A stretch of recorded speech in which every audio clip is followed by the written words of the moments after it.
It's a new year with some new regulations, so here are a couple of things that'll look a little bit different this season for Formula One. Firstly, there's no longer a bonus point for fastest lap, so the maximum points that can be acquired in a single weekend is 25, and there's no more end of race rush to the pits. In response to some of the extreme heat that has been raced in recently, a heat hazard can be declared if the heat index is greater than 30.5 at some point during the session or competition. That is at the discretion of the race director, and it must be declared 24 hours prior to the scheduled start of the competition. And that would force teams to use their different cooling systems and increase the minimum weight by 5 kilograms to account for those additional pieces of equipment.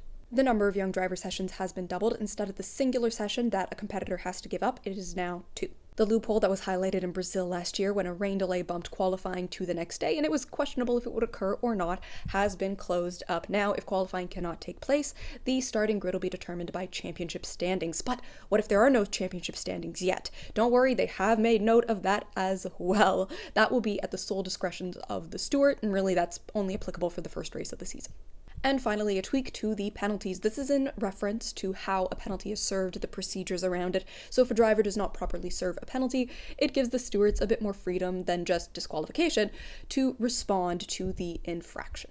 Now, these are just a couple of the changes that have been made, the big ones. There are more. If you want to do a full read through of those, the regulations are publicly available. They're on the FIA website. If you look up Formula One regulations, it's typically the first link that pops up. And this document is nicely organized in that it is color-coded for when something has been added or changed. So you don't need to read through the entire thing. You can just look for those bright pops of color.